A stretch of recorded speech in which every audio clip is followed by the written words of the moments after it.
It's Thursday night, and you know what that means? It's Real Monsters. I'm SK, and I'm joined by Wes Hello, hello, hello. and special guest host Kelly Evans, Hey, how's it going? all the way from the fictional land of Canada. The fiction. Are we fictional now? I thought that was Australia. Oh, well, it can be more than one. Okay. Yeah, this is what Some it's. people don't label New Zealand on a map, so I thought it was them, but okay. Well, you get to the you get to the Niagara River, you know, the border along Canada and the U.S., and all you guys just fall over. Yeah, we're not actually here. Right. Are your heads really square? South Park reference. Yeah, we have giant slide. Yeah, we have giant, mouths. Yeah, and we've already apologized for Brian Adams. Well, we all have our, secret shames. All the countries do. Celine Dion, man. Anyway. Oh, you guys also had Rush, so you more than made up for him. Yeah, that's Oh, true. there you Yeah, go. There you go. 2112 is one of my favorite albums. Got to be. Great And band. So for some reason, well, let's see. Um, okay, never mind.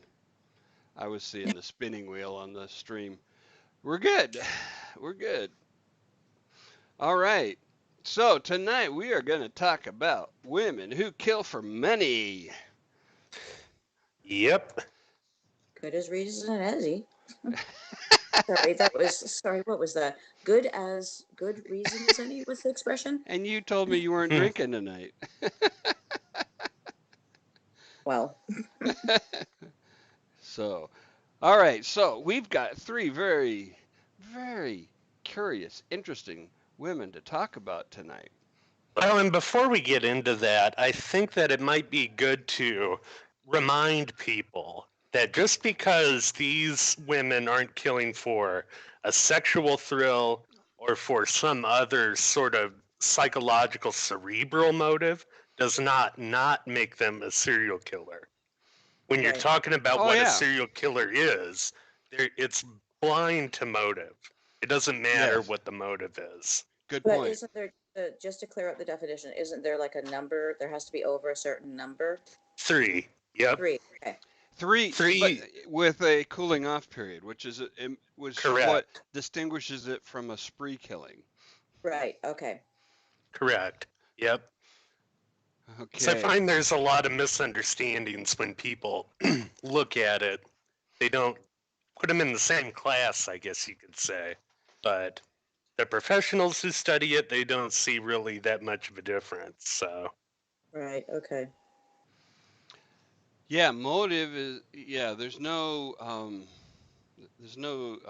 accounting for motive because honest to God, they all have different motives. they do. They really do. Yeah. So Absolutely. But we yeah, just happen to be grouping together a couple of them who have similar motives, and that's the money. yes, Correct. Yep. yeah. And let's start with grandma. Or shall we? Or Dorothea. yeah. Dorothea Puente. Yeah, if you got, I don't know if you've got a picture of her for the board, but Coming I right didn't, up. I I was didn't gonna know, say I sent a bunch of them earlier, so we should have a picture. I didn't know much about her when we first started, and the first thing I thought was, oh my God, she's adorable. How can she possibly be a serial killer? Look at that face. She looks like my grandma. She looks like my mom. But yeah, beneath that cute granny exterior is a pretty evil woman. Oh God, even her house is adorable. Yeah. Out there in California. So do you want to go? Do Wow. you want to tell the story? Please jump in, somebody. Okay, so basically, she's known as the Death House landlady. She basically she was Ooh. arrested for, I think, was it 9 confirmed murders and 6 unconfirmed murders. So that definitely puts her in the serial killer Mm-hmm. category. And basically, her MO, most of her life, was fraud. She basically wrote bad checks, she forged checks. Um, she grew up in California, and her dad died when she was 8. Her mom died the following year, and she was put into an orphanage. So she was quite young when she was put into the system. So that may speak to why she became the way she was. Right. Um, she got married at the age of 16.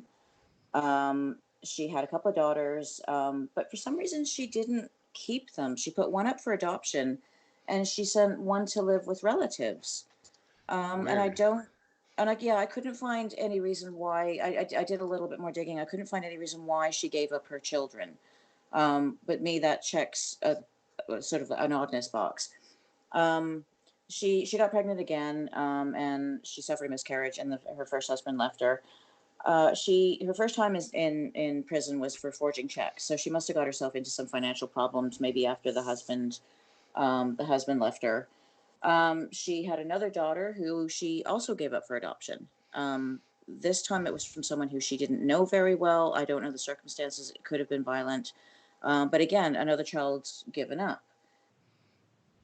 So over the years, she was basically arrested mostly for forging checks. She was arrested at one point for managing a brothel, um, which so she was put into prison for 90 days for managing a brothel, and Oh, then after she left prison, not having anywhere to go, she lived on the streets and then was immediately picked up for vagrancy and put into prison for another 90 days. So so you arrest somebody, take away their livelihood, and then arrest them again because they have no livelihood. yeah, that's a Essentially. theme. There's kind of a theme with these 3 women we're doing tonight. Actually, this kind of the system and things like that. So basically, she found work as a nurse's aide. She started caring for disabled and elderly patients. And then she started managing boarding houses. And this is where it actually gets a little bit interesting. She actually bought a 16-bedroom care house. And at the time, the social workers thought this was fantastic because she took in like really, really bad cases. So the drug addicts and people that basically social services really couldn't help very much. Um, so the first suspicious death happened. Her friend, who was her business partner, moved in with her, and then shortly afterwards died mysteriously Overdose, yeah. of an overdose of codeine and acetaminophen, which is basically Tylenol. Now, Wait, hold on. Codeine and Tylenol? She was yeah, subletting a space from Dorothea, and yeah, it was shortly after that. Yeah, she died of an OD of codeine and Tylenol, which would, Oh, be mixed just together, like, mixed together. Yeah, there's a yeah, yeah. yeah, so it yeah, would be just like a morphine OD or a opiate OD. Yeah. I've seen. Yeah, I know those blended drug. Yeah. And you I can guess they ended up ruling that one a suicide. Yeah, she told the police that her friend was really depressed because her friend's husband was terminally ill, and that's why she killed herself. And the police was like, "Okay, yeah." Sounds okay to us. And how old was Dorothy at this point, That was roughly? 1982. Um, I didn't see the. I'm I'm gonna just have to look curious if that she up again. falls, if she was already in the little old lady category, where Well, the police would she was be, Yeah, born in, "Oh, she sweet was born little lady, of course she's telling yeah, me the born truth." in 1929. Oh yeah, yeah. So yeah, totally. yeah, yep. So Holy shit, she's probably really close to my mom's age. so here we have this sort of little, well, like we call her a cute little old lady who's running a boarding house. She's taking in some of the worst cases from social services.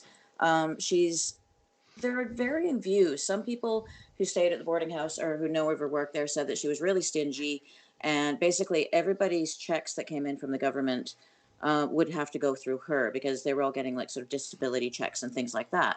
And Right, she would open up checks and bank them all and save them all, and then just dole out sort of like spending money to her patients. And I think I saw it was estimated that she was making about $5,000 a month. And back then, I that's a checked the lot of money back yeah, then. I actually checked it, and that was it, in today's money. It's $36,000 a month she was banking, just from all her patients. So we're talking in the Holy, 80s. Yeah, Okay. yeah. So it's adjusted for inflation and all that sort of stuff. It would be worth approximately thirty-six thousand so dollars. so just as a point of reference, as a computer professional in the late 80s, the most I was making was $2,000 a month. Oh wow! Just And for, you had some pretty in need skills at the time as well, yeah, huh? Well, she was. I don't know. I couldn't find anything to say she was living an like a extravagant lifestyle. She was, I don't know. I don't know what she was doing with this money. And when you look at the pictures of her, she doesn't yeah, look like she's dripping in jewelry or that sort of thing. So, right. I we really don't know what she was doing with the money, but it was a hell of a lot of money. That is a lot of money for those days, definitely.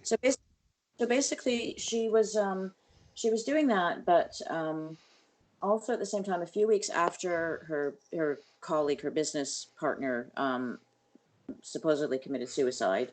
The police were called back because there was a pensioner that was living at her boarding house who said that she was drugging him and stealing from him. And she actually was convicted of theft, three charges of theft, and she was sentenced to 5 years in jail. So someone obviously recognized that there was something going on with this woman. And at least she was put into prison for this time. The accusation was taken seriously. While she was there, she started writing. She became a pen pal with someone called Everson Gilmouth, and they must have got quite cozy. She must have been she must have written quite the letter because he was waiting to pick her up when she got out of prison. Wow. She moved Um, in and they opened a joint bank account after her yep, release in 85. yep, How old was um, this dude? I was just looking for that. 77. yep. Oh, okay. So to him, she was, hot stuff, hot young babe. Must have been, yeah. I don't know. That's a whole other show, isn't it? People who write to prisoners and start up relationships about over them. Did I tell you? Did I tell you what my daughter said after No. watching the Bundy movie? And I was in the kitchen and she comes in after watching it and she goes, you know, she started talking about the fangirls at the trial, the groupies. She goes, Right. and Hmm. this is my daughter, she's in her mid 30s. And she goes, women are fucking crazy.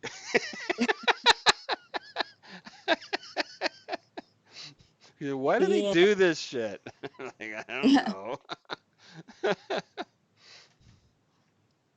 Oh God, yeah. So I've heard all kinds of very odd pen pal sort of stories. It's really bizarre. And obviously, from this story, it goes both ways.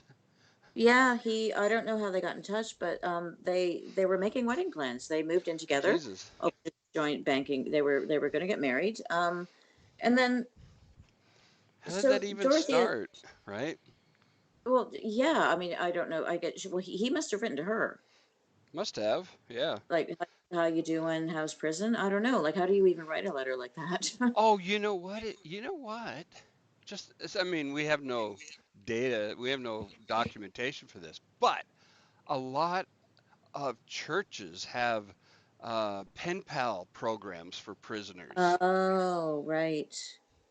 Okay. Could And have he was, started there. he was, yeah, he was older and retired, so that could have been that. Yeah. Well, she must have, like I said, she must have written a pretty hot letter because he was waiting to marry her when she got out of prison. So yeah, they moved in together. They opened up a joint bank account.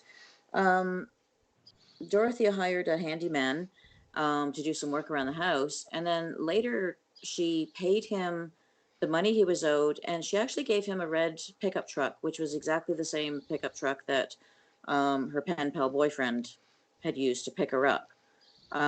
And Well, the she same make and the same model same as make and his model car. as his, and the color as his car. Um, and she said it Hmm. would belong to her. She said it belonged to a boyfriend who was in Los Angeles who didn't need it anymore, and he was welcome to it. So she basically asked this handyman to build her a giant, basically coffin-shaped box.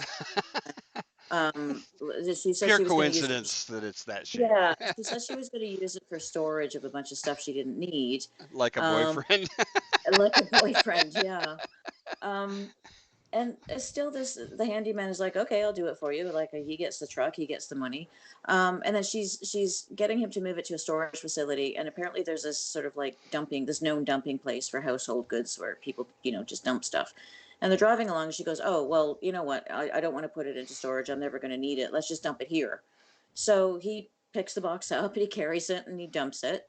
And a few weeks later, someone discovers that it's actually not books and knickknacks in there, but Royal Dalton figures, but actually a body. Wow. Is um, that what got her caught? she, uh, she Must have. still I no, mean, because they And well, she was still housing elderly people for quite some time after that, which is interesting with her boarding house because it was actually visited by government agents quite often. hmm. And she had an order not to handle government checks or yeah, be in touch with elderly people. yeah, But but still, like, so there's like, what the hell and is the yet, system and yet, doing? there yeah, she is doing both of those things. yeah. So, so the So, body in the box wasn't identified. So no one knew it was actually her boyfriend, and she kept collecting his checks because she was getting them. They were getting sent to the house, and she was writing to his family saying, "Oh, he's ill. He can't write to you, but he's fine." So she kept collecting his checks. In the meantime, she's also running the boarding house, and she's collecting all the money from all the patients that she's got. Apparently, she she kept going, and she actually brought managed to bring in an extra 40 people, like the 40. what? Um, yeah, and So, hold on. This woman gives the handyman, hey, would you mind dumping this coffin, incidentally, coffin-shaped box that you built for me? And he goes, sure. And he takes it out, and somebody discovers, oh, it's not household items, it's a fucking body. And everybody goes, yeah, does deal with old people. It's no big deal. but they never. I Really? guess I don't know. No one connected it to her, and the body was so badly decomposed that I guess they couldn't make an identification. This was 86. So I don't know what forensics was like back then. I don't know. I guess they How were still using about just records. just the trail of, you know, ownership of the fucking box? I guess I don't know what happened to the handyman. I don't know why they maybe he didn't come forward, or I don't know. But It's just I've weird, just looked it up, and the box was 6 feet by 3 feet by 2 feet. I mean, come on. right? Well, and that's the only one of the first handymen that she worked with. It was a little Oh, while after that she adopted, in quotes, a homeless alcoholic man by the name of Chief to Yeah, serve as a handyman around her property. yeah. She had him dig in the basement and remove soil and garbage. and he Was he a tall mute Native American guy? that I don't know. But he did put in a new concrete slab in the basement right before he disappeared. Yeah. Oh, Jesus. So So she did not like paying for her home repairs. apparently not. Well, that's one way to deal with it, I suppose. But Wow. I think what ultimately sort Was of this got people on her radar when around the time that she started talking to Chief and sort of adopting him, neighbors started to get suspicious. Well, this went But on for two. in This still went on for 2 years. So after the body was discovered in the box, and after Chief disappeared, it went on for 2 years.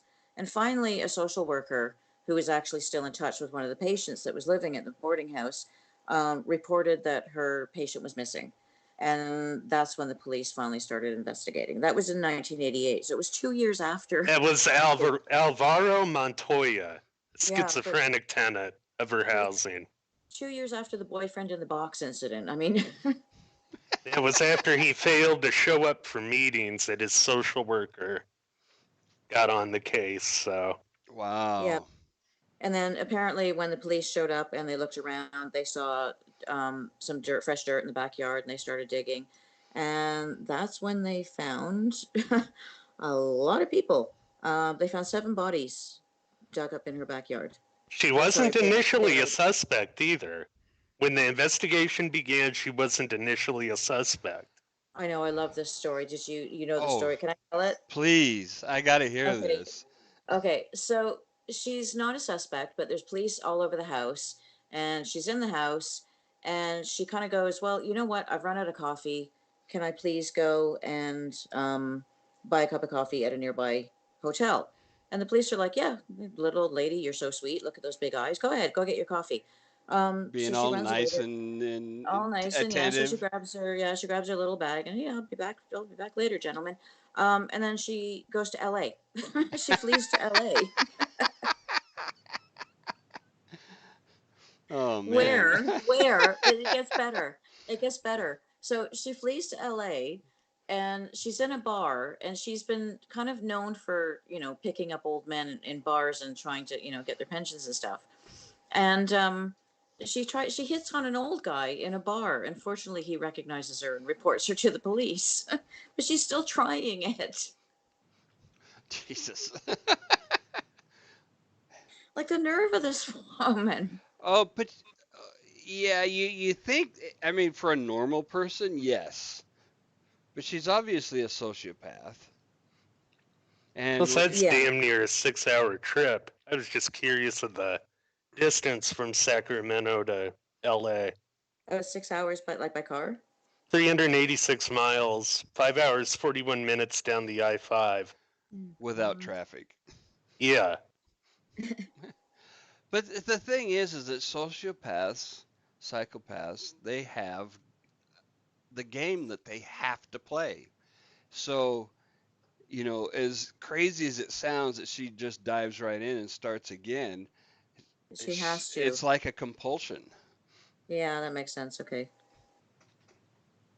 So, of course she's gonna. I mean, some people are a lot better at holding off the urges for longer. BTK being a notable example. Right. Um, Well, you would think that she would be others not so better. much. You would think that she would be better because there's no doubt that age figures in to how well they can control that stuff. But But it's not obviously the only What you variable. right, reckon older serial killers have more control of their urges? Yeah, I would say so. If you look at ones like well, BTK. if they've been trying to control them, maybe. Mm-hmm. Okay, can I just throw something in as I mean, As please I don't know how old throw, you guys are, but throw. as a person getting up there, can I just say, if I killed someone, I probably wouldn't have the strength to do it again for at least a good few days because my body wouldn't let me. My muscles would be killing me. I'd probably pull something. I twist my ankle. I know it. I would physically need a few days to recover.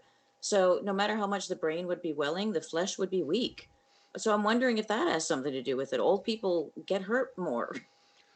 That Well, may very well be. I was just remarking at it when, with looking at her, how she was, so wanting to do something again that she takes off like she did. Yeah, yeah, no, that makes sense as well. Yeah, but I'm also thinking with older people, they have less time. So you think they really want to get it done as much as possible, but then the body's sort of holding them back a little bit. So I don't know. It could explain timing. I'm Yeah, just but throwing it out there.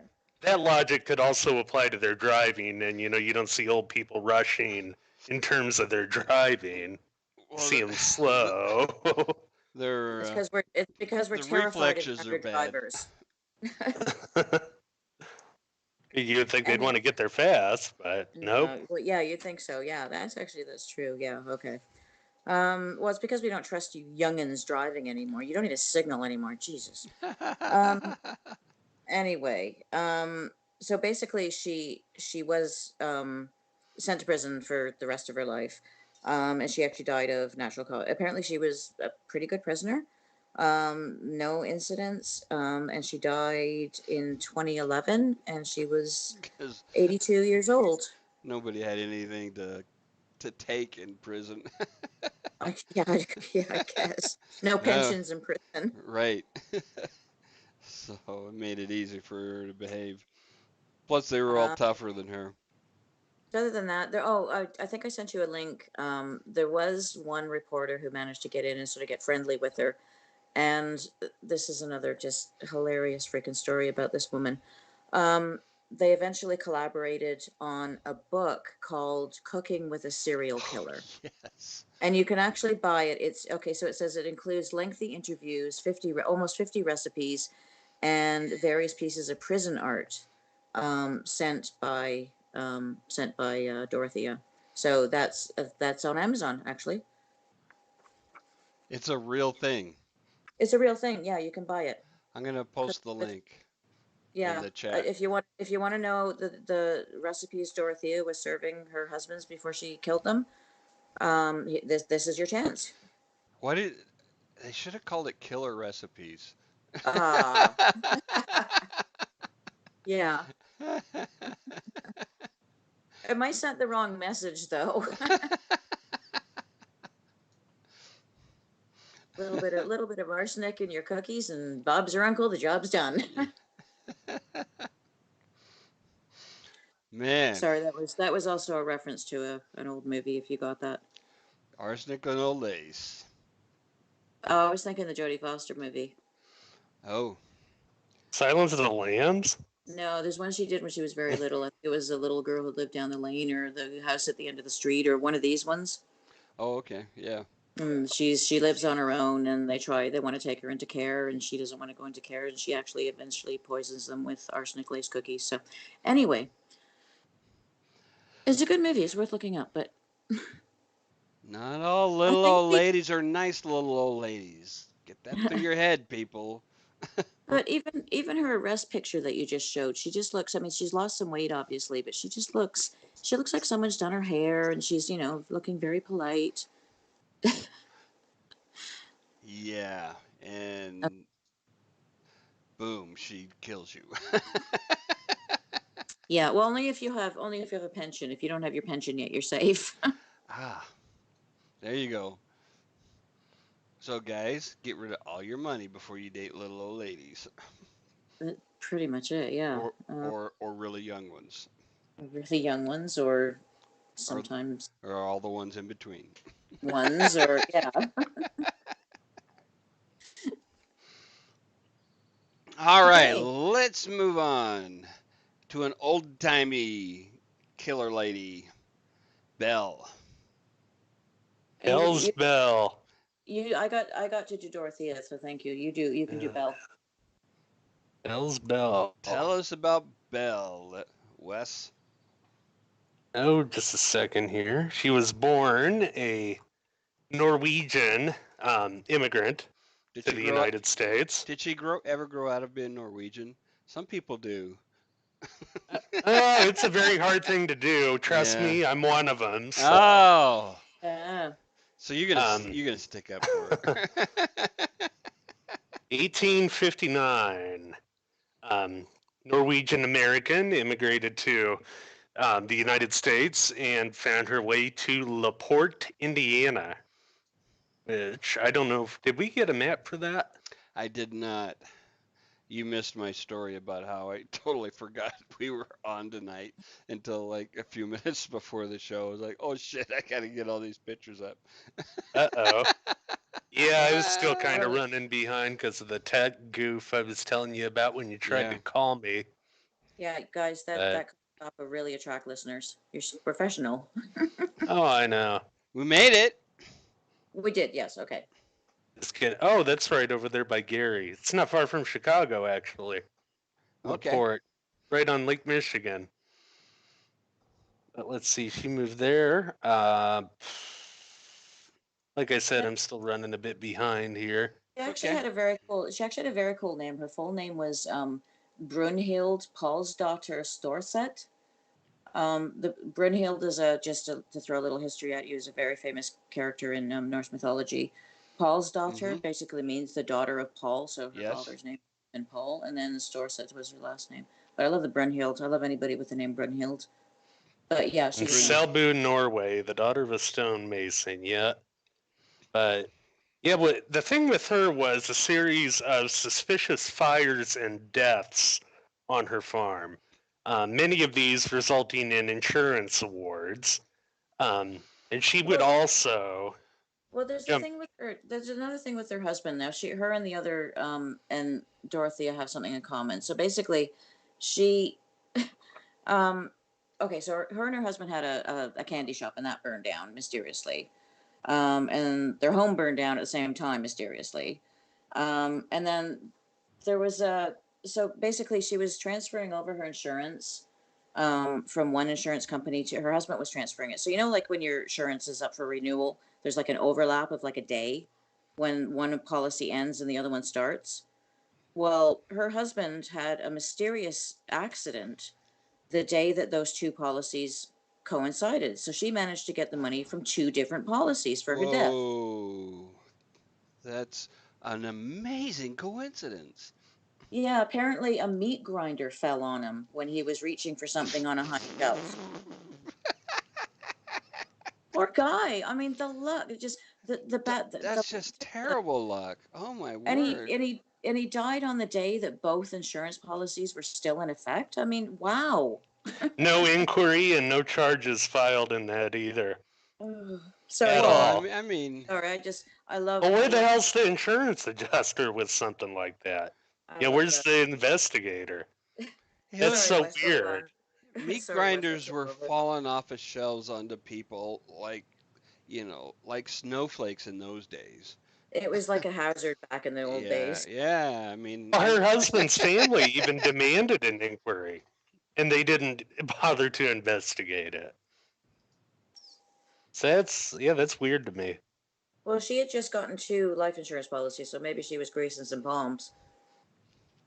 Huh? oh, well, there's that possibility. Because they were known in the community, they did have a very lovely candy shop, so candy could mean something else. That was around the time as well where Belle had two children whom she poisoned in infancy for the insurance money. Oh, What? good. There's two others, yeah. Two kids that she killed for the insurance money around that same time. Several Whoa. more deaths after that. Well, we had a total of 40 actually. Yeah, well, sorry, I took over with that story, but just because I thought it was hilarious, the meat grind. Never mind. That So is a go great on, story. That is great. keep telling, keep going. But Oh, yeah, wait. Can I back up for just yeah, one go second? ahead. I don't think we ever got a number on the granny, Dorothea. What was her final tally? I thought Uh, the I thought the she high end of that was 17.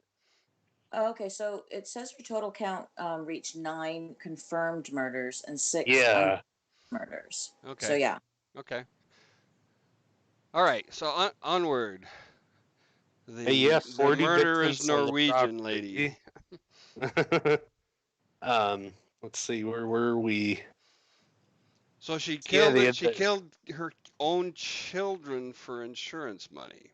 she did. So they made 2 of the 40. Several more unexplained deaths followed, including the infant daughter of her new husband, Peter Gunnis, and Well, followed by Peter himself. I'm not sure how whoa. she killed him that time, but um, her adopted daughter would be found on the property, burned. We have occasionally talked about women who have murdered their own children in various circumstances, but this is the first that I recall that we've talked about a mother who has murdered their own children for money. Yeah, that's a good point. And I it just had me thinking there how a lot of the times back then people would be assuming that they would lose a few, you know, It's and that's very why they would true. try to keep It's birth very rates higher. my own paternal grandmother lost half of her children. Oh, Oh wow. wow, dang. Um, yeah, and she had a lot. Mm, Uh, so yes, it was a very real. It's a very real thing. hmm The Oh, infant absolutely. mortality rates were crazy bad. And that just I man, what was that I was watching the other day that talked about how the whole idea of the birthday was a modern convention because of that. Well, I know many cultures in the world. I know Hawaii is definitely one where the celebration of the first birthday in particular was a big deal because that meant the child survived the hmm first year, which was a monumental achievement and meant the odds of the child growing to adulthood were pretty good. Yeah, this what I was watching focused just on the United States with that, but I can't remember what it was now. Hmm. But yeah, at any rate, Yeah, um, there's a lot of cultures where the first birthday is the most important birthday. hmm Even today, I mean, it's carried on that tradition. oh yeah, that would definitely make sense. But yeah, after Peter's death, she began meeting wealthy men through a lovelorn column, writing to the paper and picking out her next victims. Oh, remind me what year this is. It's This was what year did roughly, they move here? roughly. I mean, 1884, roughly. 19th century Tinder. Yeah, yeah. But let's see. Hot See, Norwegian babe seeks see wealthy, wealthy sugar daddy. seeks poor schmuck to kill and And burn and bury. yeah. Um, let's see. You have them in order here. John Moo, Henry Gerholt, Olaf Svenherud, Ole B. Budsberg, Olaf Lindblom, Andrew Hagelin, and that's all Oh I my have on God, the they're all list. Scandinavians. Yeah. It must have been the area because she also married Scandinavian men. So I think it was just certain She pockets. may not have spoken very good English. Yeah, that's likely. And you're talking again about an area that would have been, growing at this time, being not Yeah, far from Chicago in Yeah. Indiana. right. Let's see. It was in 1908 when Hagelin's brother became suspicious and Gunnis's luck seemed to be running out. Her farmhouse burnt to the ground. I think we have a picture of that actually. Yeah, it comes up there right now, just right now. Yep, that is it. That is the fire I that mean, ultimately hole did in the her in. ground. So that It there's burned another hired. good. So there's another hired hand story here. So she had this guy, the Lamphere guy, was the hired hand and apparently occasional lover, and he would be the one that would place these ads for her. And apparently, he said when they investigated the fire that she told him to burn down the farmhouse with her children inside. Now, I don't. What? Yeah. He also said that the body that they thought was Gunness was actually a murder victim and that she had actually escaped the fire. It wasn't actually her inside. Oh, Hmm. Yeah, they identified actually 3 of the 4 skeletons in that fire as her foster children. Oh, okay, so she did. So wow. the are inside, yeah. So apparently the police were notified because the brother of one of the victims that you just mentioned said that he might. Higgling. Yeah. Yeah, he said he might drop. He said he was going to investigate his brother's disappearance, and she panicked. And then apparently, either she burned down the house herself, or she asked this handyman to do it. We don't know if she was inside. It's one of those things like I saw Elvis, but there were a lot of sightings of her apparently afterwards. Well, and the weird thing about that was the body that was actually believed to be Gunness was missing its skull. Oh well, that's weird. Oh. Yeah. Yeah, heads don't just get up and walk away. Yeah. I'm going with that probably wasn't her. Yeah. But let's see. Yeah, Ray Lampier arrested for murder and arson on May 22nd, 1908. Found guilty of the arson but cleared of the murder. Well, Wow. He, and he was the one who actually revealed most of what we know about Gunness and her crimes. And So that she so includes building that house down. so she just ran off and was never heard from again? see, that's I'm finding that a bit odd because if there's such How does somebody like that just stop? yeah yeah that's what I'm thinking. Well, and that's a good point, but then you're also looking at the time period where we really didn't know that much about this type of crime, and it would have been a hell of a lot easier for her to hide in that period than, let's say even the 1970s. Yeah, that's true. Yeah, Yeah, yeah. definitely. And she probably had enough money to just keep on the run. Yeah, she cleared out her bank accounts before this happened. I mean, she collected on a whole bunch of accounts and policies. Hmm. So she might have just spent the rest of her life just traveling, Yeah, maybe. I mean, she could have went somewhere where it would have been even easier to right? um, hide, even going back to Norway, back to Scandinavia. Yeah, True, that's true. true. I mean, yeah, it's not hard. You get up above the Arctic Circle in Norway, and it's you know really easy to live all by yourself. Yeah, but Yeah, it's a lot harder to bury bodies up there, with the tundra. It is very true, but you have plenty of scavengers at hand. This is true. Yeah, just leave them out in the woods. Yeah. yeah, you have less people to hunt from, though. Less Yeah, of that's a true. population density, definitely. If her concern, if the whole point of this was, financial security, I'm wondering if would it be possible for her to have reached a point where it's like, I almost got caught. I got enough. I'm just gonna stop. I mean, that would be like a rational perspective on it. Could Sure. It could a, does. could somebody who has that mentality and that history actually reach a point like that? Is that possible?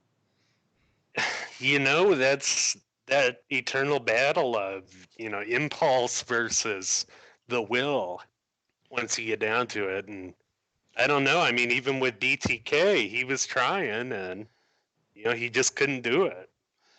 Well, but she almost got caught, and that might have been, a motivating factor. Is like, you know, if I do this again, people might, connect the dots no matter where I'm at. Okay, so you know how they say sometimes, and I think we'll talk about this with the next person we're going to talk about. There may be a triggering event Yeah, that starts behavior. Are you right. suggesting there's a triggering event that might stop the behavior? That's what I'm thinking. Maybe, That might be cool. like, I barely escaped with my neck, and I've got all this cash. Let's just call that good, and just let's just chill out and live a happy life the rest as as happy as you can be if you're a psychopathic murderer. I If Um, your would be motive is very skeptical of it, but if your could motive be is pure, wrong. yeah, if your motive is purely financial, then yeah, she's probably okay with that. But she was killing her children, and even if you want them out of the way for monetary reasons, like the insurance, you've still got to have something wrong with you to kill your own children. oh, I think that's very true. Yeah. Because a lot of very fucked up, crazy ass women do not kill their children. Yeah. So it Huh. takes some special kind of screw loose to do that. Okay, I think we might have to file this one away with Elvis was captured by aliens and does the Loch Ness Monster exist? Because we don't know where she went to. Not a clue. Yeah, Might make an interesting book, though. yeah. Okay. Maybe she turned up in a pyramid somewhere. Maybe Um, Aliens took her. maybe Put her. she's buried next to Jimmy Hoffa. it's always aliens, ancient aliens. It's It's ancient. always Jimmy Hoffa. Jimmy Hoffa knew about the lizard people, and that's why they. That's why they took him out. Okay, I didn't realize. Wow. Yeah, he found out, and he was going to expose them. Well, I knew he knew too much, but I just didn't realize that's what he knew. Wow. Yeah, I I, learned so much I, on this show. I may have said too much. Yeah, you better yeah, okay. We Next. next. Hey, the Illuminati will come and kill you. Well, not me. I mean, they might take away my membership card or revoke some privileges or something, but you Hey, I can always pull strings if that happens, so don't worry. I I had someone DM me from the Illuminati asking me to join. So, they could be listening to me. And, I'm on this show, so they could be listening to you. So that's, yeah, just throwing that out there. yeah. Well, yeah. I really did get The a DM from Illuminati, though. I wasn't kidding about that. Illuminati.com. It was the best day of my life.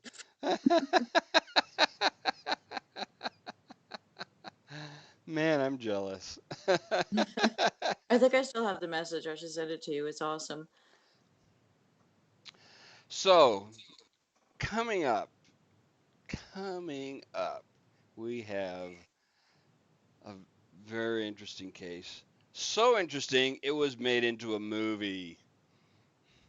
Indeed, it was. And we've wanted to talk about this woman for basically since the show started. And it's finally her time. I find it, just thinking about that movie, I found it pretty astounding how much of a dead ringer Charlize Theron is for Eileen Wuornos. She really does look like her. Well, with a lot of weight put on and makeup and it's Well, sure. I mean Charlize is not easy to make look plain. Mm-hmm. Just gonna say that. Oh, absolutely. But she did a great the makeup and costume and hair department did a great job making her look like her. And who are we talking about? Eileen Wuornos murdered at least 7 people between 1980 and 1990, down in Florida mostly. Yep. Florida woman versus Florida man. It would be an interesting fight to the death. Yeah, she's got the numbers on her side though. Yeah, this is true. This is definitely true. But then I think Florida man kind of has crazy on his side, even more so than Eileen. Um, and you look at her upbringing. Never Yeah. really knew her parents. Her dad spent time in mental hospitals for child molestation, Oh and she Jesus. didn't have much of the genetic lottery on her side to begin with, He also had unfortunately. He also had schizophrenia, apparently. I would assume that's why they put him in there. I didn't see the illness on my source here, but um, let's see. When she was 4, she and her brother were sent to live with grandparents, and she actually spent time at a home for unwed mothers in her teens and dropped out of school, turned to prostitution. All right, so what's the time frame we're talking about here? That is going to be in the 80s, 89 to 1990, when she's actually killing people. As far as I can tell, her first arrest is 1974, which was for DWI and Oh, for firing a gun from a moving vehicle. oh, at someone? So I didn't see that part. I think it was just reckless discharge of a weapon, as far as I can tell. Yeah, I think that's it. Yeah. Subsequently, she was arrested numerous times. Charges that include armed robbery, forging checks, and auto theft. And by the late 80s, she was basically a drifter, working the highways down into Florida as a prostitute and just hitchhiking. Like a truck stop hooker? Yeah, I mean, that was a big part of it. Anywhere that she could find somebody that wanted her services and turn a buck. So, So how long was she working at that profession before she you, before she started killing?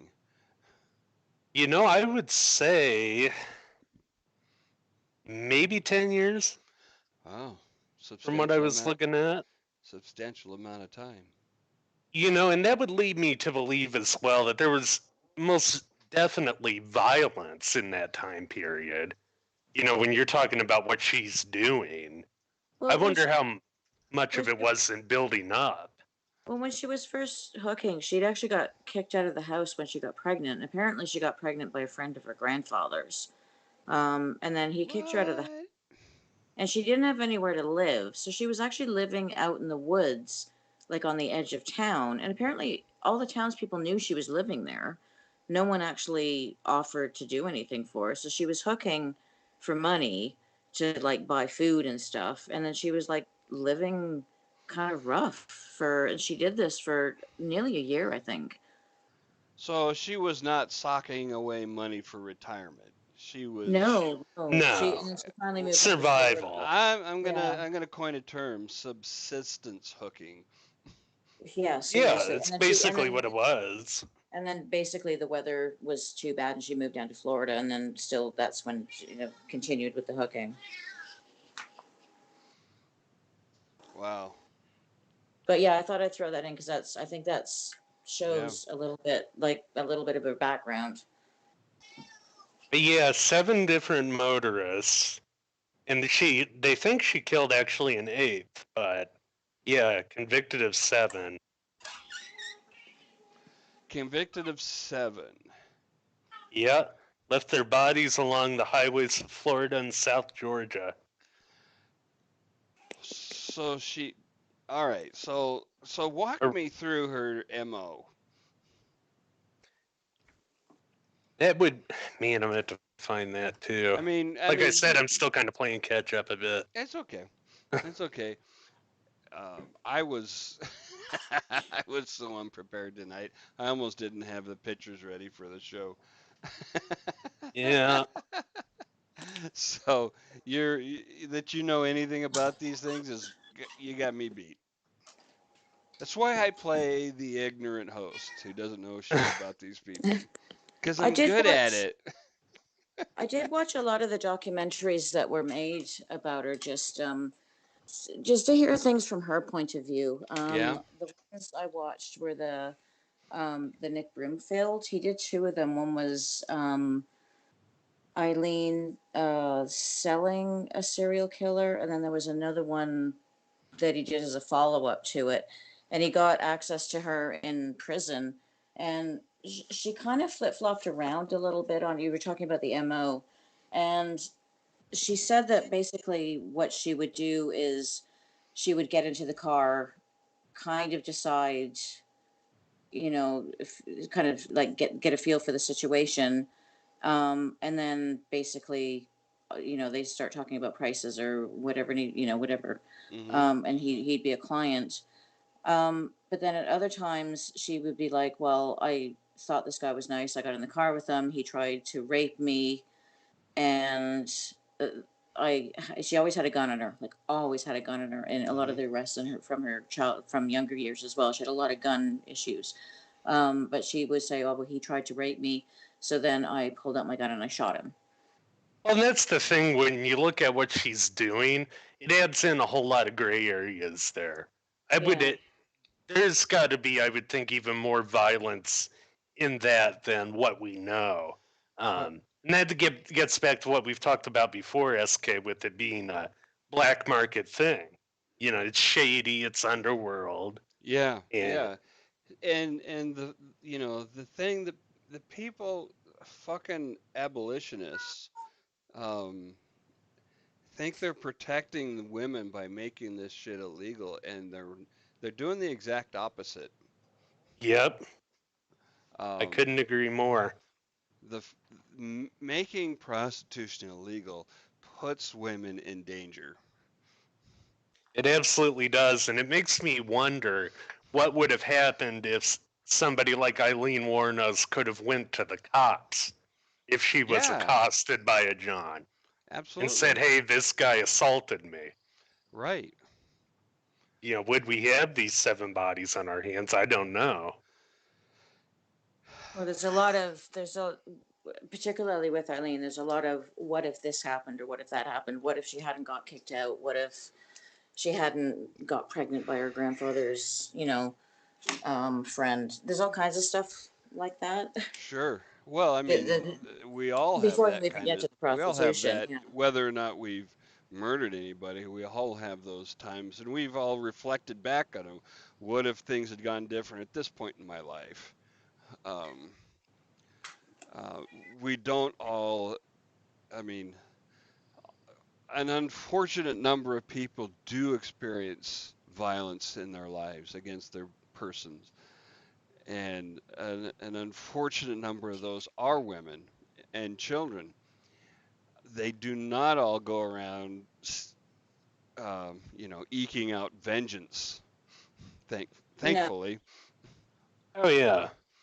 Um, Well, and one thing I don't think we mentioned yet there was the hotel maid that Yeah. Warnos lived with became her lover and her partner in crime, Tyria Moore. oh, she It had a was partner. in 1987 she moved in with her. They became lovers and partners in crime. Yeah. So Actually, this kind of goes into what I was wondering is like if she gets in the John's car and shoots him and dumps his body, then what? Right? She's got his car. Mm-hmm. She's got to Yeah, do something with absolutely. that. So having a partner that kind of helps with that idea. well, that's also Yeah. one of the people that I don't think they could pin a murder conviction on because they didn't have a body. Her and Moore had actually been seen driving the guy's car. Um, so yeah, sorry. I just remembered when I was watching the documentaries on her. One of the other things she also said that she would do, and depending on which interview you read, she changes her mind and she changes her story like all the time. But one thing she did say was that they would find a guy, they would rob him, and they would kill him because they didn't want any witnesses to the robbery. So Yeah, she kind of that is such a bizarre. I you run across this murdering potential witnesses concept a fair amount. Like oh, we don't want to get caught for rape or robbery or whatever, so let's kill people because that'll sound better being on trial for murder. Well, I suppose if you're in that frame of mind, and I think she's been tested, and we could get into that later when we start talking about what the hell was she thinking. Um, she just didn't think she was going to get caught. Ah, right. That And you have I think that is a thing, right? That and is you a have thing. and you have less chance of getting caught if you kill the person you've done the crime to. So therefore, problem solved. Dead men tell no tales. Yeah, Right. seriously. Except with forensics, they really do. Well, yeah. Well, actually, with that one guy, they never actually did find his body. So that's kind of she managed it once. Yeah. Yeah, I mean, a lot of the forensics with much of that would have been kind of in its infancy. I mean, Yeah, this would have been even True. before, DNA. yeah. We're talking the late 80s, so. Right. Yeah. It still was pretty new. DNA had not been developed as a forensic tool yet. Mhm. Um, yeah. I mean, But there's basically, still what could they do? Blood type and fingerprints. um, Yeah, yeah, maybe that's it. fibers, maybe at Yeah, that point. fibers. Fibers, hair, nails, that sort of thing. But Yeah. I don't think it was that. Yeah, no, like it wasn't that developed. Uh, yeah, they Wow. went on to kill 3 more men before Eileen was picked up on a warrant after yet another fight in a biker bar. She did that a lot too. She did. So, Sorry. Yeah. This is really harshing my belief in the criminal mastermind. yeah. Yeah. It just is. Every criminal we talk about just kind of disproves that concept. What you think they're all like Lex Luthor or something? There's got to be one, but then I suppose we wouldn't know about him, would we? Well, If he that's was true. that good. Oh, that's even more frightening.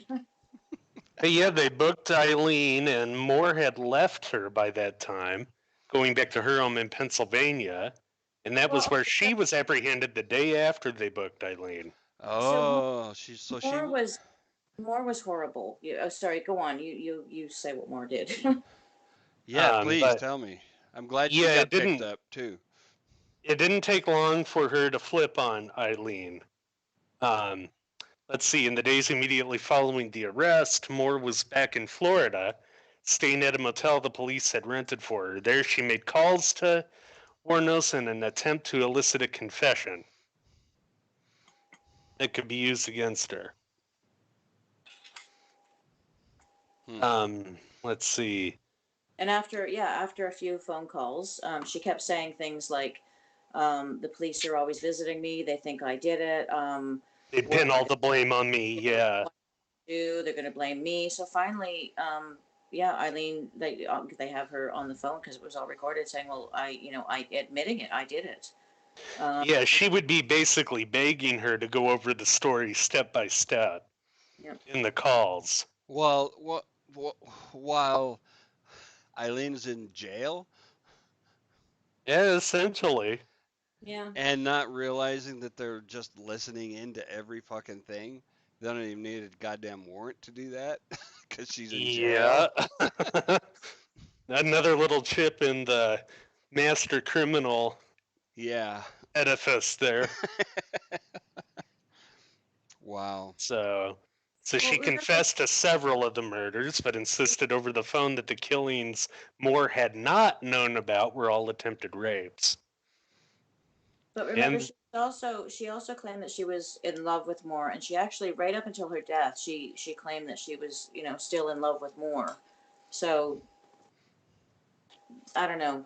I guess stupidity aside, if your loved one calls you and Yeah. you want to talk to them, you're not your first thought isn't going to be, oh, I can't say things because the police are listening. Your first thought is going to be, oh, she's calling me, thank God.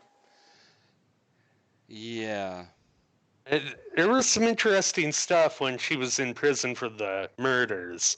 Um, let's see. Eileen seemed to be having a harder time inside than she had outside. As she sat in her jail cell, she gradually came to believe that her food was being spat in or otherwise contaminated with body fluids. She repeatedly went on hunger strikes. She refused to eat meals prepared while various individuals were in the jail. And assumingly working in the kitchen.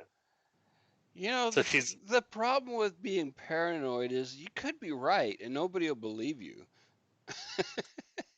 Well, yeah, I kind of I doubt mean, she was about that, but I kind of joking about it, but it's actually a true statement, right? Just because you're paranoid doesn't mean they aren't out to get you. oh yeah. but Oh no, most definitely. she also claimed in an interview though that the cell was rigged. There was something behind the mirror. She claimed that when a guy came to put the mirror in, he showed her a bunch of electronics behind it. And she also claimed that they were using. I think she said they were using sonic waves to manipulate. Oh, So yeah, that's a real What thing. I mean, the come on, that's a schizophrenia that her dad had. yeah. I wonder yeah, if she didn't have it too. yeah. That's what it It sounds. sounds like it, doesn't it? Yeah, Yeah, Visual hallucinations. absolutely. That whole idea of thought control is kind of a trademark of Right, yeah, paranoid schizophrenia. right. absolutely. But yeah, maybe she did have that. And you know, so let's back that up. If she is a paranoid schizophrenic, you know, how many of these Johns did what she claimed they did? Yeah, that would definitely put it at the lower end Yeah. of any of that. I'm not saying none of them. Oh I'm yeah. just saying she's the type to imagine shit. Oh, Oh absolutely. But just because she has paranoid Does schizophrenia doesn't does make her not guilty either. no, not at Not all. at all. Not It at all. has to be affecting your thought processes at the time And that the crime occurs. right, well, it's funny. and We were talking about something earlier about triggering events, and yeah, actually, there's a theory that the first guy that she killed actually did. She she went into a lot of detail, and I watched some trial footage, and she went into a lot of detail about what he actually did to her. And at other times, another time she said she had a lot of time to think about it when she was in her cell, but it seemed very specific. And there's a lot of people that actually think that he really did try to rape her, like quite badly, and that might have triggered the whole killing thing.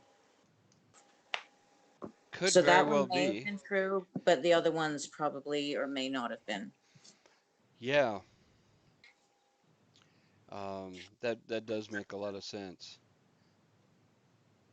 Um, But by the way, at the end of this, I'll tell you about the female murderer that I met. Oh, oh, another serial killer connection. No, not serial killer, just Oh, just just a murderer. one-time murderer. I see. Oh, one interesting thing about Eileen Mornos is that she was executed. Not a whole Oh, lot of women can Florida, say that. Florida. Yeah, yeah.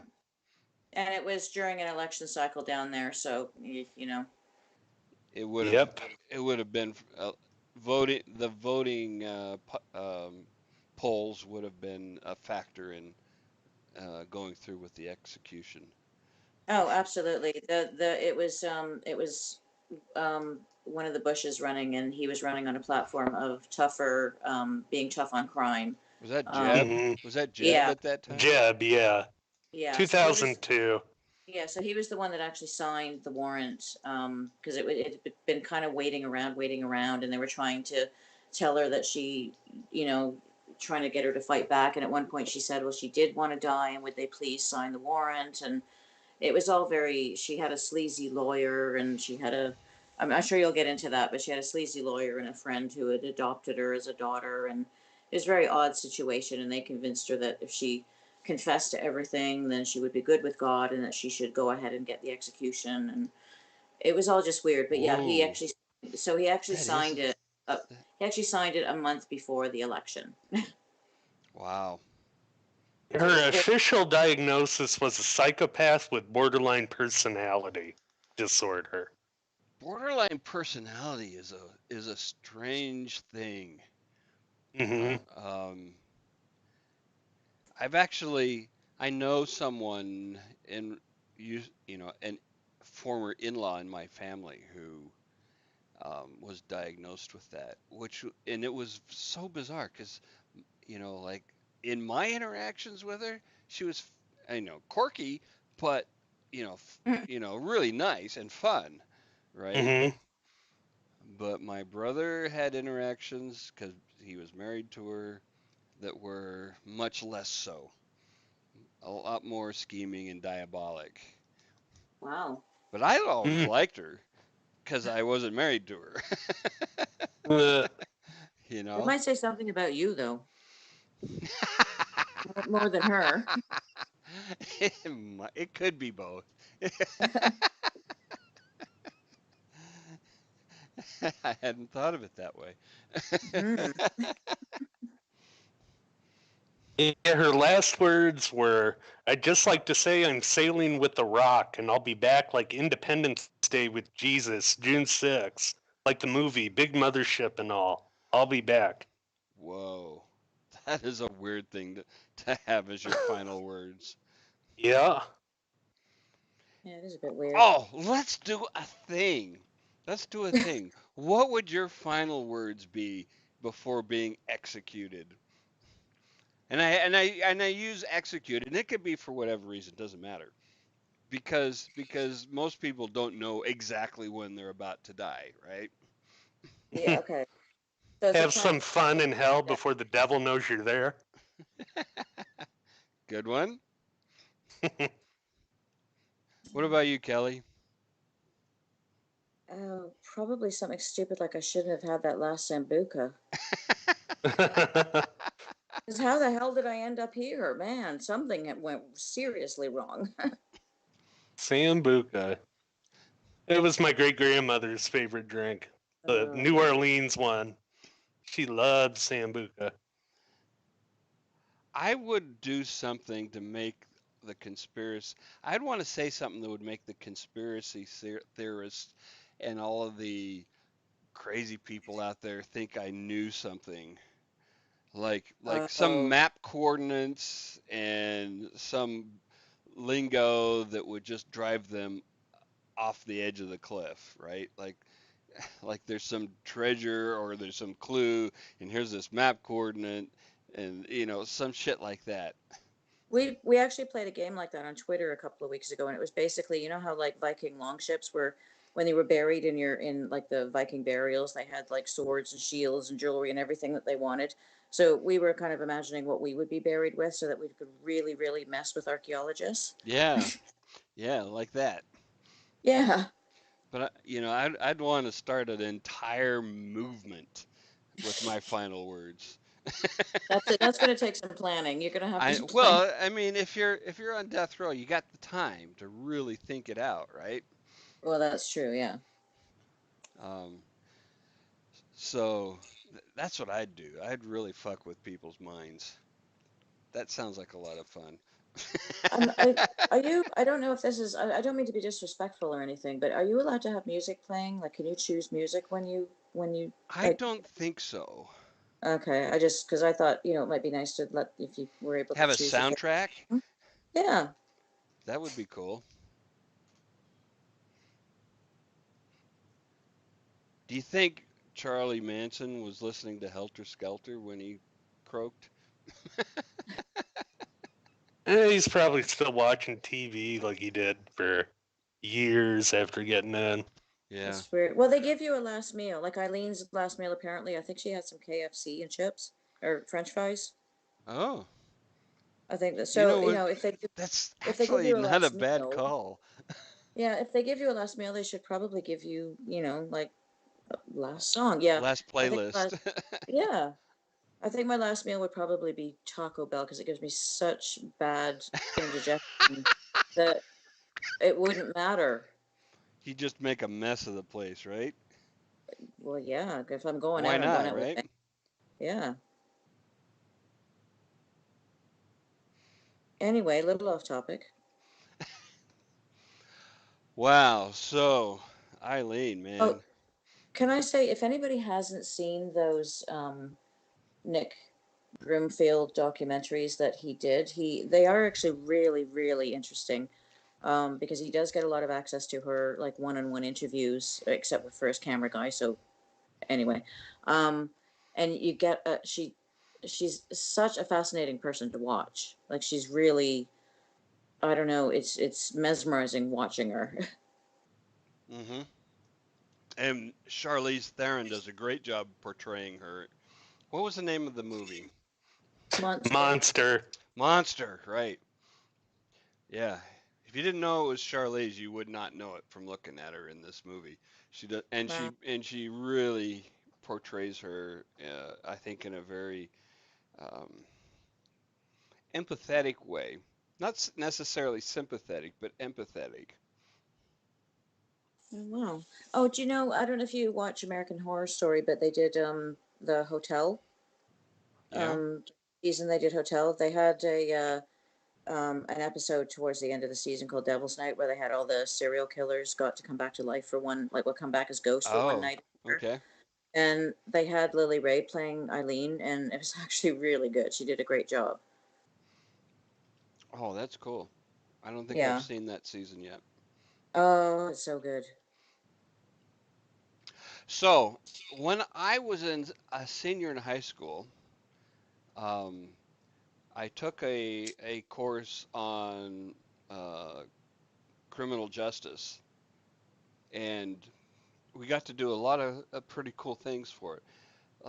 The teachers tried really hard to get us to be able to spend a night in the county jail, Oh, wow. but they had to go before a judge, and the judge said in more judicial terms, no fucking way. Even in the 70s, it was like, Oh, are you kidding me? No. And they were like, no, that's but they could fair. all be together. And no, there ain't no way. Mm, that would have Uh, been kind of cool. it would have been very memorable. You wouldn't have gotten any sleep. No, no. Um, yeah, it would have been. It would have. It, that's the kind of thing would stick with you for a while. I mean, we It got. sounds like Go ahead. it sounds like those TV shows. Have you ever? I don't know if they had it in Scared Britain. straight. Yeah, they had it in Britain when I was living there. Did they have an American version as well? Yeah. They do. They do. Yeah, I don't know if it's still on. I think A I and don't. E Yeah, but had basically something it was like it. a similar sort of thing, taking offenders and taking them. Get I guess they got permission to take them to a prison, and they kind of left them there for a weekend. I mean, obviously they were watched, but Right. Scared uh, straight programs. Yeah. yeah, I thought that was kind of cool. Yeah. So that didn't happen. The teachers were really disappointed, and the kids were like, "You were gonna do what?" But they did get us. So we drove down to Canyon City, Colorado, in the school buses, and we were going to get a tour of the maximum security prison for men. But the thing is that when we arrived, the whole prison was on lockdown because of riots. Oh God. So the warden said, "No fucking way." So very quickly, the teachers got huddled up and they said, there's a women's prison just up the road here. Oh man. And so they made some calls and they got us in and they arranged for us to have a tour of the women's prison. Wow. And it was fascinating, right? So the men's prison was this, you know, 19th century, cinder block, stone block, ancient fucking thing that just looked awful just from the outside, right? The women's prison was like a fucking college dormitory. And I'm not even exaggerating. It was modern, it was clean, the women had rooms to themselves with fucking doors on them. You know, not bars, doors with Maybe it was a minimum security. Maybe the guys were like a like maximum. I don't know. Was the there a men difference were with? definitely max. Okay, but Um, doors suggest like really minimal security. I've never except heard of doors. Yeah, I mean, seriously, I've seen dormitories that were less nice. Wow. And they had TVs and all kinds of books and shit in their cells. Hmm. And we got to they broke us up into small groups, and the woman who was taking us around was a probably in her 30s, redhead, not too bad looking actually. And one of the guys in the group was kind of like, hey, hey. And eventually worked up the courage to ask near the end, so what are you in for? And she goes, I murdered my husband. And that was the last we heard from him on the tour. I mean, he just shut right up and moved to the back of the group. And so, clearly not a minimum security. Right. Wow. That's odd. I mean, you know, I learned a lot about the inequality in the judicial system between men and women in those classes. And it's, if anything, gotten worse. Wow. Um, the men live in a shithole, hellhole, and the women live in as effectively dorms with a fence around it. Um, and the women get convicted, arrested, even and sentenced at a far lower rate than men do for the exact same things. Huh. So let's fight for equality and get women in jail more and longer. That's what equality means. Mm. Or we And could I'm, just low. We could you could lower the number of men in prison so that it's equal to the women. There's you know, always that. that's probably a really smart thing to do. Um, I seriously think that the judicial Instead of putting system's more pretty people fucked in up. prison, instead of putting more people in prison to make the numbers equal, how about less people? Hmm. Well, you could start by getting rid of fuckhead laws like the drug laws that put Right? people in prison for possession. Yeah. And Yeah. Indeed. prostitution. Yeah, and prostitution be another one. Well, stop making every damn thing a felony to sound like you're tough on crime. Mm-hmm. Yeah. Stop being tough on crime, get rational on crime. Were you just pretending to be that dog? Oh, McGruff, the crime Yeah. dog. Rawr. You sounded like him.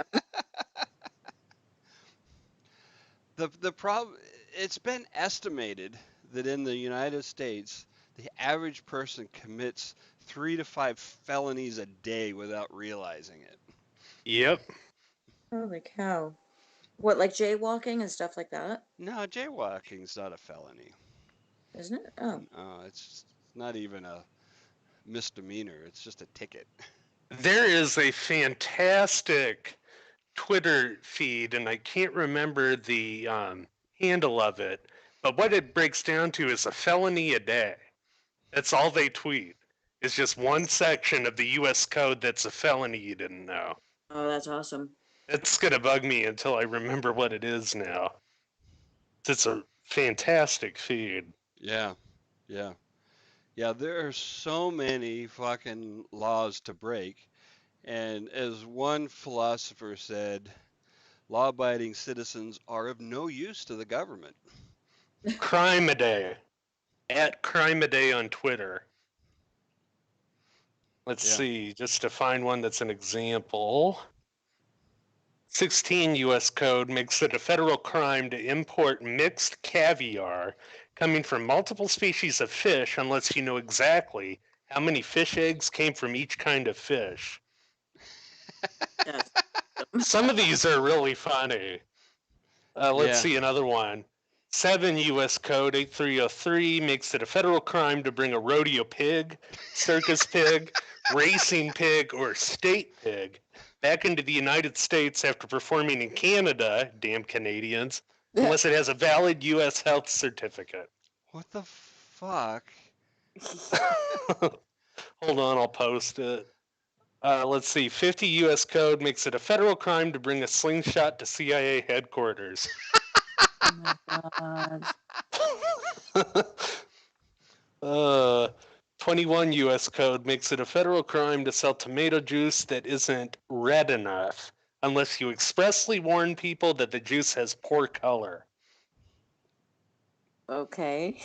18 U.S. Code 2381, the treason statute, makes it a federal crime for a person owing allegiances to the United States to 1. Levy war against the U.S. or adhere to the country's enemies, and 2. Give them aid and comfort within the U.S. or elsewhere. That's probably in reference to Julian Assange getting more charges piled on, if I had to guess.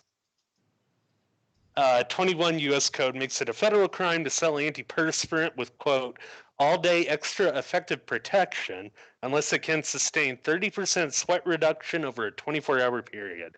Oh my God. That's someone has to sit and think of this stuff. No, these are actually in the U.S. Code. Yeah, Every but single one of them is a law. yeah, but someone had to sit and think of this stuff. Like sit Yeah. at their desk and think about it. Like just Yeah. What were those kinds of pigs? That was hilarious. Oh, The, hold on. I have to find the tweet again. See, there's the tomato juice. Here's another one. 18 U.S. Code makes it a federal crime to have sex in the training area of the Fort Jackson Army installation. that is awesome. You you, gotta Slingshot to wonder. CIA headquarters is my favorite. Okay, you gotta wonder why they thought it necessary to be that specific about that one. Someone did something they didn't like, so they put a law in. Right. Well, let's you, see. you, Pig, you, you circus know, pig, you racing know, it pig. was the fucking senator's daughter. Yeah,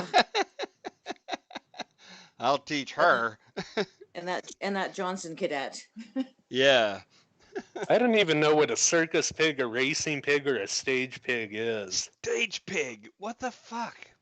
A stage pig. Hold on, I'll post the feed Is that here. is that like Jack Black? I guess. Yeah, that's twitter.com/crimeaday. Yeah, I've actually just followed it. That's Fantastic hilarious. feed. That's it. This guy, he was a lawyer, and his goal when he started this was to catalog every single felony in the U.S. Code. So let's see. I thought he wrote that down as the description with it. That'll be awesome. That'll go nicely with my. I also follow one that gives you how medieval people died, like the bizarre ways that they die. You get a new one every day. Oh well, We should do shows on there's a good this. one. We should do shows on this. I In want. 1982, the DOJ attempted to count the total number of federal crimes. The Wall Street Journal said since then, no one has tried anything nearly as extensive until. That's why they started Crime a Day. Well,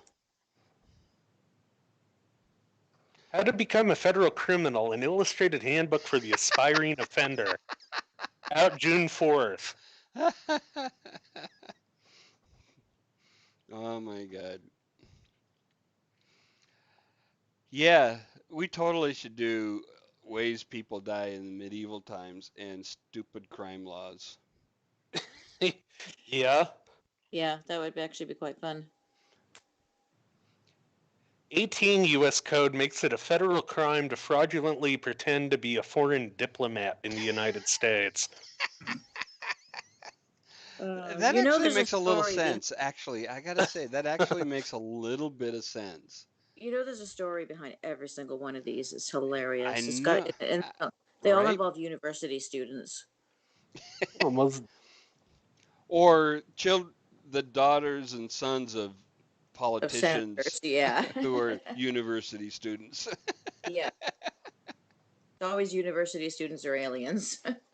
7 U.S. Code 8313 makes it a federal crime to import a foreign stallion from a region affected by contagious equine metritis. I'm not sure what that is.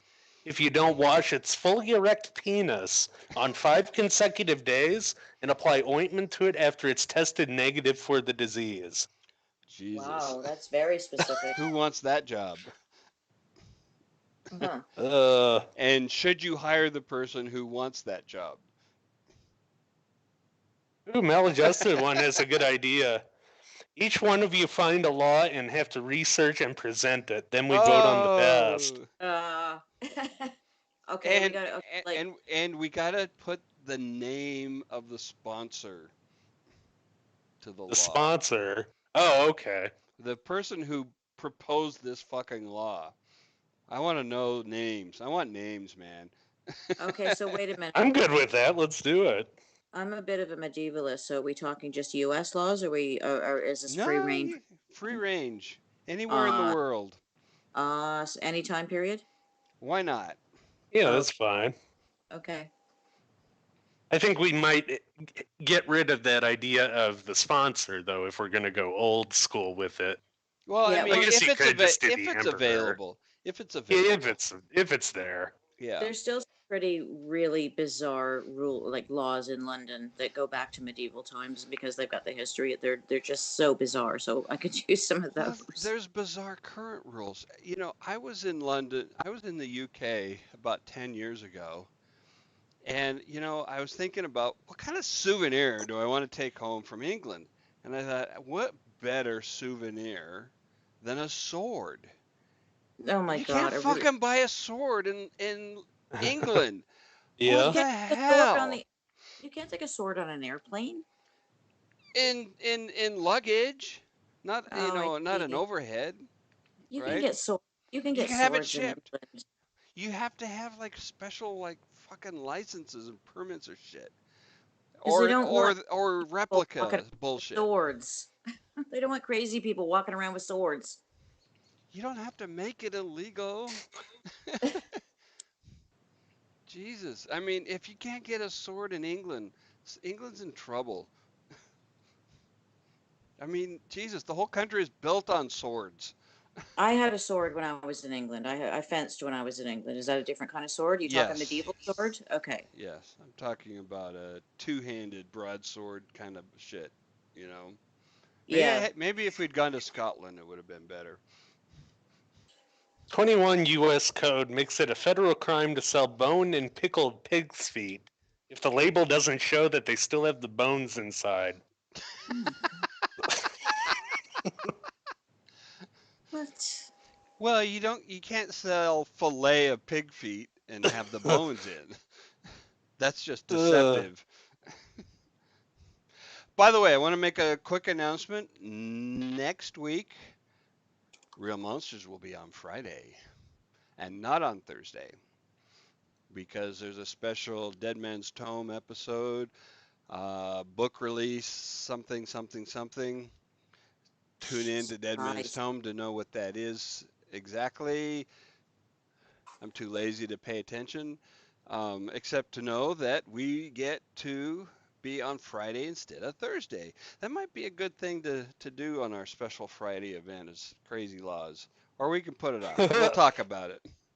16 U.S. code makes it a federal crime to be publicly nude in the Allegheny National Forest, but not if you have a nudity permit or you're naked in the course of official firefighting duties. I, The, I have the story behind that one. the thread That for this is a lot of guys convicted of this lie about the length of their sentence. Good night, Twitter. oh my Official god. firefighting duties. A I got nudity permit. I gotta say, being nude and fighting fires are a really bad combination in my mind. They Yeah, I just would do think not. so. These things do not go together. Okay, so do you need the nudity permit in order to perform the firefighting duties, or can you just get the nudity permit? Because I if so, had Because no idea. that that might actually be on my bucket list now. Being nude in the Allegheny National Forest? No, just getting the have it permit. just getting the permit. I just want the permit. A lot of guys convicted of this lie about the length of their sentence. Good night, Twitter. Oh god. But Man, where do you apply for that permit? That's a good question. I guess the Forest Service. which forest was it? The Allegheny National Forest. Is Wow. that Pennsylvania? I would assume. Okay, so hang on a sec.